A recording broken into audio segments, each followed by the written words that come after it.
और सबसे पहले बात सेबी की। बाजार नियामक सेबी ने कार्वी स्टॉक ब्रोकिंग लिमिटेड के खिलाफ तत्काल कदम उठाए जाने से करीबन 83,000 निवेशकों को अपनी प्रतिभूतियां वापस मिल गई। ब्रोकर ने अवैध तरीके से इन प्रतिभूतियों को अपने खाते में हस्तांतरित कर लिया था और बिना किसी अधिकार पत्र के उसे गिरवी भी रख दिया।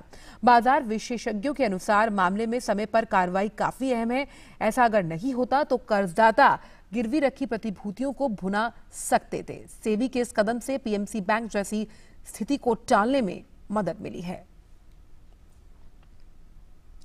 निजी क्षेत्र की दूरसंचार कंपनियों ने प्रीपेड सेवाओं के लिए शुल्क की दरें महंगी करने के साथ ही असीमित कॉलिंग को भी सीमित कर दिया। इसके तहत ग्राहकों को अनलिमिटेड पैक में अपने नेटवर्क से दूसरे नेटवर्क पर बात करने के लिए एक अवधि में कुछ सुनिश्चित मिनट मिलेंगे।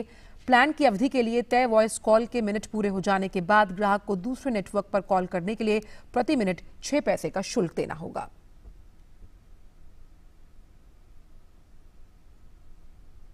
केंद्रीय कृषि राज्य मंत्री कैलाश चौधरी ने जैविक खेती को बढ़ावा देने पर जोर देते हुए कहा कि इससे किसानों की आय बढ़ेगी और ये उपभोक्ताओं के लिए भी अच्छा होगा।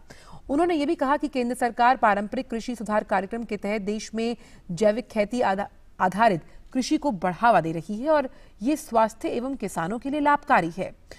उन्होंने ये भी कहा कि सरकार फर्टिलाइजर्स और रसायनों पर निर्भरता कम करने के लिए किसानों को पर्यावरण के अनुकूल खेती अपनाने के लिए प्रोत्साहित कर रही है। पार्टी की एक बैठक में भाग लेने के बाद संवाददाताओं से बातचीत में उन्होंने कहा कि मंत्रालय 2022 तक किसानों की आय को दोगुनी करने की दिशा में काम कर रहा है और पराली जो कि जलने के बाद प्रदूषण का कारण बनती है, भविष्य में किसानों के लिए वो आय का जरिया बन जाएगी। और फिलहाल नया सवेरा में वक्त एक छोटे से ब्रेक का।